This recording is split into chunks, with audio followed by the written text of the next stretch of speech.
Assalamualaikum warahmatullahi wabarakatuh. Kami dari kelompok 2 akan membacakan materi kerja kelompok kami yang berjudul Perkembangan Teknologi di Masa Depan yang beranggotakan saya Ratu Adisha Pamela dengan NIM 2022-31105. Saya Syafira Audrey Dwijayanti dengan NIM 2022-31108. Saya Muhammad Hanif Febriansyah dengan NIM 2022-31109. Saya Christian Manggal dengan NIM 2022-31117. Saya Jeffrey Ginting dengan NIM 2022-31118. Saya akan menjelaskan pengertian dari teknologi. Teknologi adalah penggunaan pengetahuan ilmiah untuk meningkatkan cara untuk melakukan sesuatu yang dapat mempermudah pekerjaan manusia.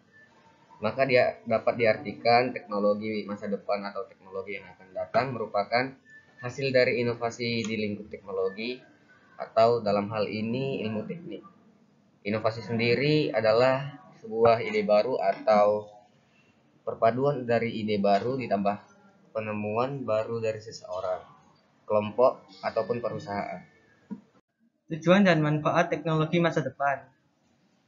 Ada tujuannya yaitu untuk memecahkan suatu masalah, membuka kreativitas, meningkatkan efektivitas dan efisiensi dalam melakukan pekerjaan. Manfaatnya, teknologi memberikan banyak manfaat di skala bidang.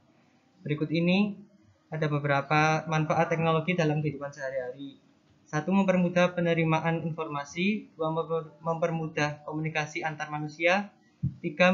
Membuat pembelajaran lebih efektif dan efisien. 4. Mempermudah diagnosa suatu penyakit. 5. Mempermudah transaksi keuangan. Dampak-dampak teknologi masa depan terdiri dari 2 dampak, yaitu dampak positif yang terdiri dari 1. Munculnya teknologi jelas mampu memudahkan serta meringankan hidup manusia saat melakukan berbagai aktivitas dalam rangka mencakup kebutuhan hidup. 2. Teknologi masa depan membuat segalanya terasa kian mudah, efektif, sekaligus efisien. 3. Adanya berbagai teknologi masa depan memicu inovasi dan kreativitas untuk terus dikembangkan menyesuaikan kebutuhan manusia. Sedangkan dampak negatifnya adalah 1. Munculnya teknologi masa depan mampu menimbulkan kecanduan dan kemalasan sehingga timbul berbagai gangguan kesehatan pada manusia. 2. Berkurangnya aktivitas fisik karena telah banyak digantikan oleh kecerdasan buatan yang lebih efektif dan cepat. 3. Teknologi masa depan rentan menimbulkan konflik sehingga perang antar sesama manusia. Dan yang keempat, mengurangi interaksi sosial karena banyak kegiatan manusia yang dapat digantikan teknologi modern. Selanjutnya yaitu hal-hal yang menyangkut teknologi masa depan. Yang pertama, munculnya berbagai pekerjaan baru. Pada era sekarang ini dikenal sebagai era revolusi industri 4.0, di mana salah satu cirinya adalah kemajuan teknologi dan era digitalisasi. Maka kita membutuhkan juga pekerjaan baru yang menyangkut teknologi dan digitalisasi. Yang kedua, tuntutan atas permintaan baru. Munculnya pekerjaan-pekerjaan baru itu membuat atau bahkan menuntut kita untuk memiliki keterampilan baru juga. Yang ketiga yaitu bekerja dengan robot, berteman dengan robot dan membuat mereka sebagai pihak yang bisa memudahkan pekerjaan kita. Yang keempat yaitu tata kelola global. Teknologi ini akan memanfaatkan big data dalam menjalankan berbagai kebutuhan pengelolaan. Diprediksikan oleh GIV tahun 2025 jumlah data bisa sangat besar. Yang kelima, komunikasi bebas hambatan. Alur komunikasi yang semakin mudah dan bebas hambatan, banyak sektor yang saling mempengaruhi, mendukung adanya kelancaran komunikasi ini. Yang keenam, gelaran 5G. Sebagian besar dari kita menggunakan jaringan 4G untuk mengakses internet dan berkomunikasi. 5G juga diprediksi bisa dirasakan dan digunakan pada tahun 2025. Yang ketujuh, sistem transportasi cerdas. Teknologi masa depan dalam bidang transportasi memungkinkan adanya sinergisasi antara transportasi, infrastruktur, dan manusia. Yang kedelapan, adanya ekonomi simbiotik. Maksudnya adalah terjalinnya atau terbangunnya sinergi atau simbiosis yang kuat dalam berbagai sektor. Yang kesembilan, augmented creativity. Augmented creativity maksudnya adalah satu teknologi atau terobosan yang nantinya akan menjadi jembatan antara pekerja di dunia nyata dengan pekerja era digital. Dan selanjutnya ada contoh teknologi canggih di masa depan. Ada alat komunikasi, transportasi, alat elektronik, robotika, dan jaringan. Alat komunikasi adalah semua media atau alat yang digunakan untuk menyebarkan atau menyampaikan informasi, baik informasi kepada satu orang atau kepada banyak orang. Alat komunikasi ini tidak hanya berfungsi untuk menyampaikan informasi, tetapi juga untuk menghasilkan informasi. Contohnya seperti smartphone. Handphone pertama kali ditemukan oleh Martin Cooper, seorang karyawan Motorola pada tanggal 3 April 1973. Saat ini ponsel memakai sinyal yang dipancarkan oleh tower transmisi dan satelit komunikasi. Alhasil, perangkat ini menjadi mesin komunikasi terkini yang sangat fleksibel.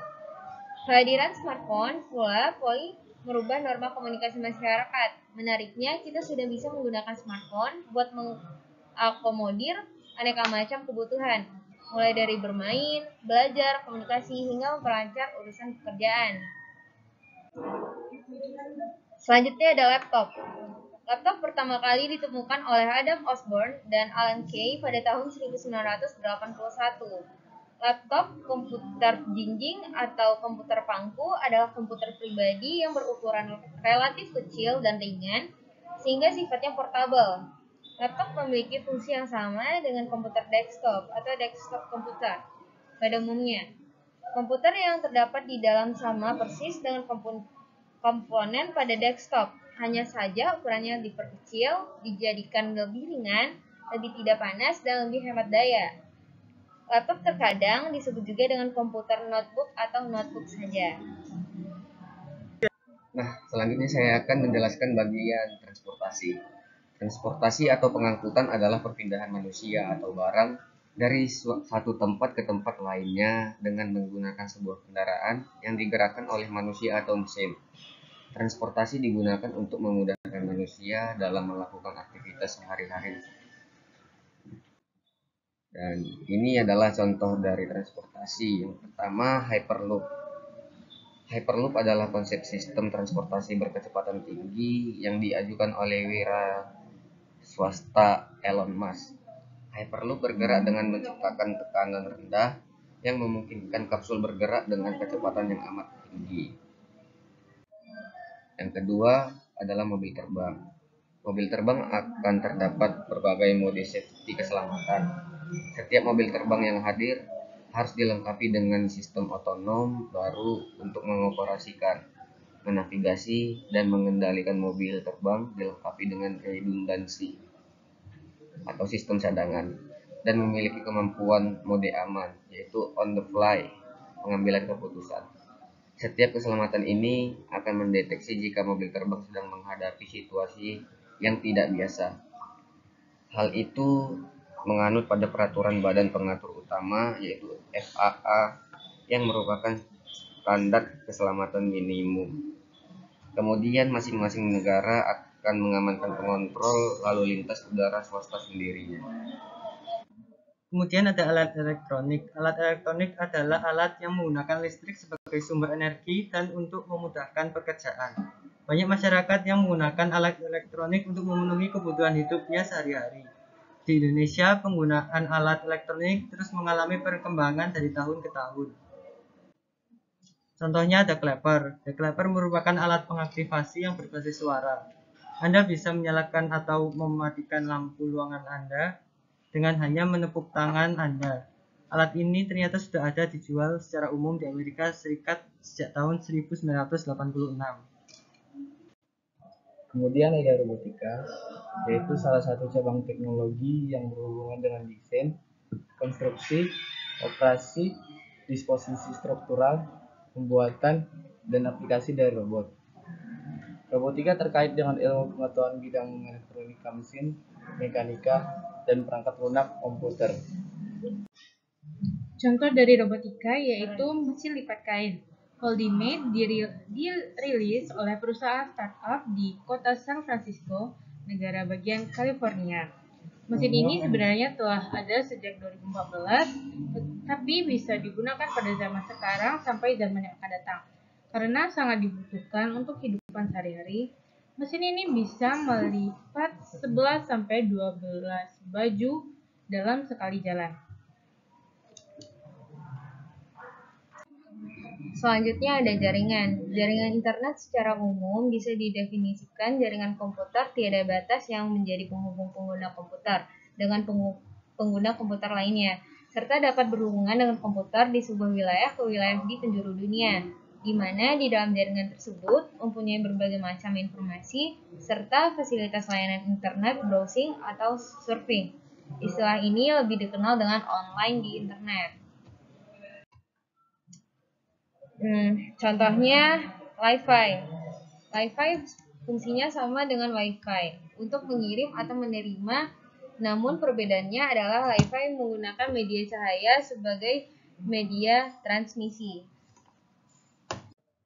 Sekian presentasi dari kelompok 2. Apabila ada kesalahan, mohon dimaafkan.